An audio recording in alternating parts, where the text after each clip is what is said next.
Hi viewers, welcome to our channel. ప్రస్తుతం మనతో పాటు సీనియర్ జర్నలిస్ట్ దాము బాలాస్ సార్ వారితో మాట్లాడదాం. నమస్కారం సార్. నమస్తే సార్, ఈ పథకాలకు నిధులు విడుదల చేయొద్దని చెప్పేసి కేంద్ర ఎన్నికల సంఘం జగన్మోహన్ రెడ్డి గారిని ఆదేశించడం చూస్తాం కదా.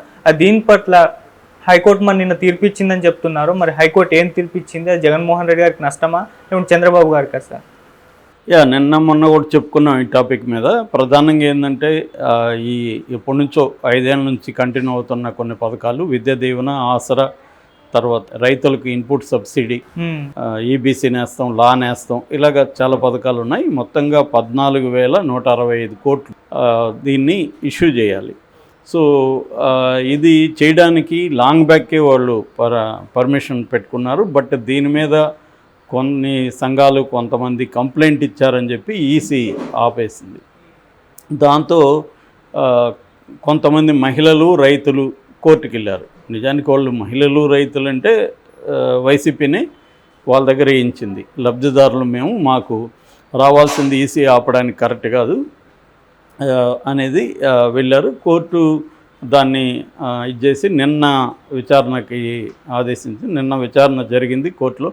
దాదాపు 5 గంటల పాటు ముగ్గురు అంటే అవినాష్ దేశాయ్ అని ఎలక్షన్ కమిషన్ తరఫున, తర్వాత సివి మోహన్ రెడ్డి పిటిషనర్ల తరఫున, తర్వాత ఏమో ఏజే శ్రీరామ్, వీళ్ళు ముగ్గురు అడ్వకేట్లు దాదాపు 5 గంటల పాటు వాళ్ళు వాదనలు వినిపించారు. ముందుగా అవినాష్ దేశాయ్ని తీసుకుంటే ఎలక్షన్ కమిషన్ నుంచి ఆయన ఏం చెప్పాడంటే, ఇది ఎలక్షన్ తర్వాత 13 తర్వాత ఇవ్వడం వల్ల ఏమీ ఇబ్బంది లేదు, సో ఇది ముందుగా ఇవ్వాల్సిన అవసరం లేదు, వీళ్ళు కావాలనే దీన్ని ఆపి ఎన్నికల ముందు ఇస్తున్నారు, ఇది కంప్లైంట్లు వచ్చాయి మాకు, అట్లాగే ఇది లెవెల్ ప్లేయింగ్ గ్రౌండ్కి వ్యతిరేకం, దీన్ని వేయడం వల్ల ఈ అధికారంలో ఉన్న పార్టీకి లబ్ధిదారులు మద్దతు పలికే అవకాశం ఉంది, అది కరెక్ట్ కాదు.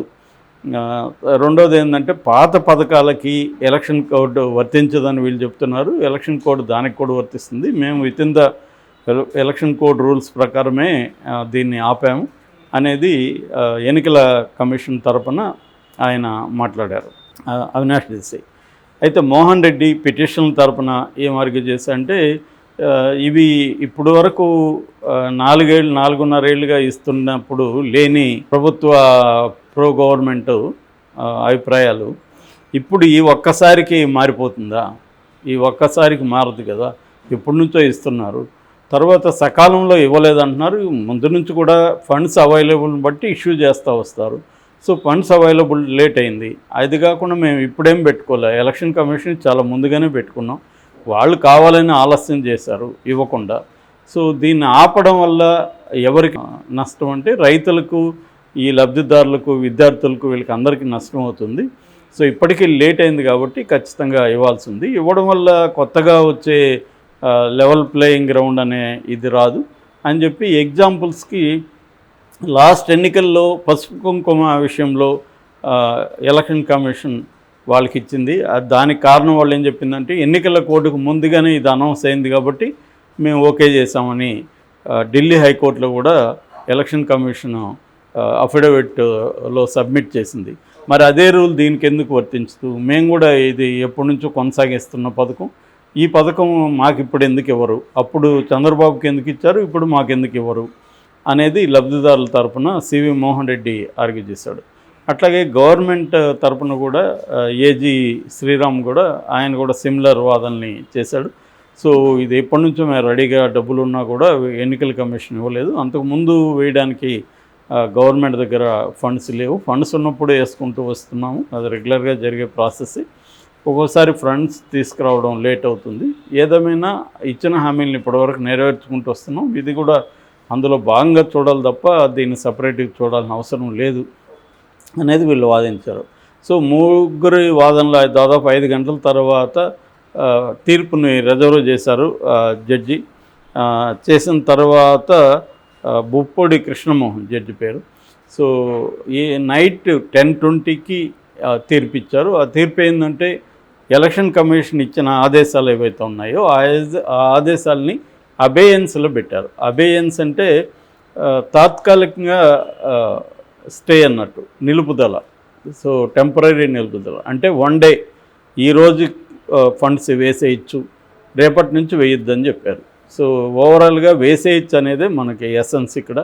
సో పథకాలు ఈరోజు అమౌంట్ రిలీజ్ అవుతాయి, బట్ కొన్ని కండిషన్లు కూడా కృష్ణమోహన్ జడ్జి గారు పెట్టారు. అదేంటంటే ఇది ఓన్లీ అధికారుల ఆధ్వర్యంలో మాత్రం జరగాల, ఎక్కడ కూడా రాజకీయ నాయకులు కానీ గవర్నమెంట్లో ఉండే మంత్రులు కానీ వీళ్ళెవరూ కూడా ఇన్వాల్వ్ కాకూడదు దీంట్లో. అంటే ఇంతకుముందులాగా జగన్మోహన్ రెడ్డి బటన్ నొక్కడం, దాని మీద మీటింగ్లు ఇవేవి ఉండకూడదు. అట్లాగే దీని మీద టీవీల్లో కానీ లేకపోతే సోషల్ మీడియాలో ఎక్కడ కూడా ప్రచారం అనేది చేయకూడదు. ఇది మేము గొప్ప, మేము ఏవో ఇచ్చాము చూడండి అని చెప్పడం అవన్నీ చేయకూడదు, సైలెంట్గా ఇవ్వాలి అనేది ప్రధానంగా కృష్ణమోహన్ చెప్పారు. సో ఒక రకంగా ఇది తెలుగుదేశానికి ఇబ్బంది కలిగించే అంశం, జగన్కి మేలు చేసే అంశం. ప్రచారం చేయొద్దన్నారు కానీ ఏం జరిగిందో అన్నీ రిపోర్ట్ చేస్తాయి. ఇప్పుడు మనం కూడా రిపోర్ట్ చేస్తున్నాం, విశ్లేషిస్తున్నాం. అట్లాగే ప్రతి పత్రిక ప్రతి నెగిటివ్గానో పాజిటివ్గానో మొత్తానికి ఈ విషయాన్ని తీసుకెళ్తాయి. తెలుగుదేశం మీడియా ఏమో ఇది కావాలని ఆపి ఇప్పుడు ఇస్తున్నాడు ఎలక్షన్ ముందు అనేది తెలుగుదేశం మీడియా చెప్తుంది. వీళ్ళేమో తెలుగుదేశం వాళ్ళు చంద్రబాబు దీన్ని ఆపించాడు, ఆల్రెడీ వాలంటరీ వ్యవస్థని దెబ్బకొట్టి ముసలి వాళ్ళ ప్రాణాలకి ప్రమాదం తీసుకొచ్చాడు, ఇప్పుడు ఈ పథకాలను కూడా ఆపేస్తున్నాడు. రేపు ఎన్నికల తర్వాత ఒకవేళ చంద్రబాబు ప్రభుత్వం వస్తే మీకు అసలు ఏ పథకాలు ఉండవు, సో పేదలకు వ్యతిరేకతను పెత్తందారు అన్న ఒక నెరేటివ్ని వైసీపీ కూడా తీసుకెళ్తుంది. సో కాబట్టి కోర్టు ఎన్ని చెప్పినా ఇవాళ మనం చూస్తున్నాం ఎలక్షన్ టైంలో ఏ కోర్టుని ఎవడు ఫాలో కావట్లే. వివేకానంద రెడ్డి టాపిక్ మాట్లాడొద్దంటే కూడా రోజు మాట్లాడుతున్నారుగా షర్మిల, సునీత, తెలుగుదేశం వాళ్ళందరూ. సో మాట్లాడని ఇదేం లేదు. కాబట్టి కోర్టులు ఆదేశాలు అనేవి పేదవాళ్ళకే కానీ పెద్దవాళ్ళకి పెద్దగా ఏమీ పనిచేయవని మనకి మరొకసారి ఎన్నికల టైంలో ప్రూవ్ అవుతుంది. అట్లాగే నోటీసులు ఇస్తున్నాయి ఎలక్షన్ కమిషన్, నోటీసులకు కూడా ఎవరు ఏమీ కేర్ చేయట్లేదు, మళ్ళీ అదే తిట్లు తిడుతున్నారు. చంద్రబాబుకి నోటీసులు ఇచ్చారు, మళ్ళీ ఆయన నిన్న కూడా జగన్ని బండబూతులు తిట్టాడు. జగన్ అంతే, ఎవరైనా ఇక్కడ ఏ నోటీసులకి భయపడట్లేదు. ఓన్లీ మన కేసీఆర్ విషయంలోనే ఆయన్ని 48 గంటలు సస్పెండ్ చేశారు. అది కూడా ఏంటంటే ఆయన రిప్లై కూడా ఇవ్వలేదని చెప్తున్నారు. రిప్లై ఇచ్చుంటే ఆయన కూడా సస్పెండ్ చేయకపోయి ఉండొచ్చేమో. సో ఇది బేసిక్గా జరుగుతుంది.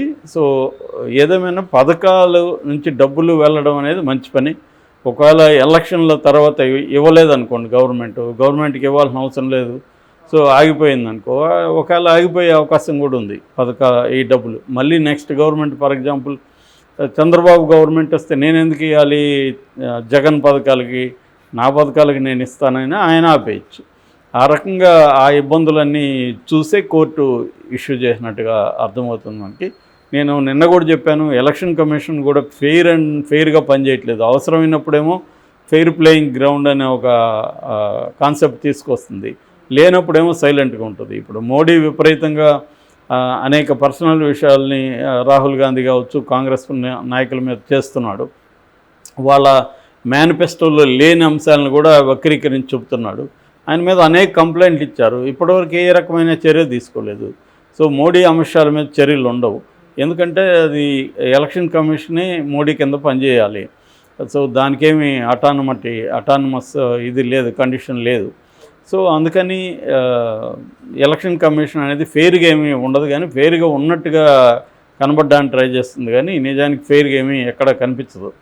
సో అట్లాగా వీళ్ళు చెప్పినట్టుగా లాస్ట్ ఏమో పసుపు కుంకుమ డబ్బులు వేయడానికి ఇదే ఎలక్షన్ కమిషన్ ఒప్పుకుంది, ఇదే కోర్టు పర్మిషన్ ఇచ్చింది. ఇప్పుడేమో ఇబ్బందులు పెట్టింది. లాస్ట్లో ఈరోజు ఇవ్వాలి, ఈరోజు ఏమన్నా టెక్నికల్ కారణాలతోనో ఇంకోటి ఎవరికైనా ఆగిందనుకో, ఖచ్చితంగా అది మళ్ళీ వాళ్ళకి వస్తుందా అనేది డౌట్ఫుల్ అనమాట. సో ఏదేమైనా ఈరోజు అధికారులు కరెక్ట్గా వేయగలిగితే ఆ మేరకి లబ్ధిదారులకైతే హెల్ప్ అవుతుంది.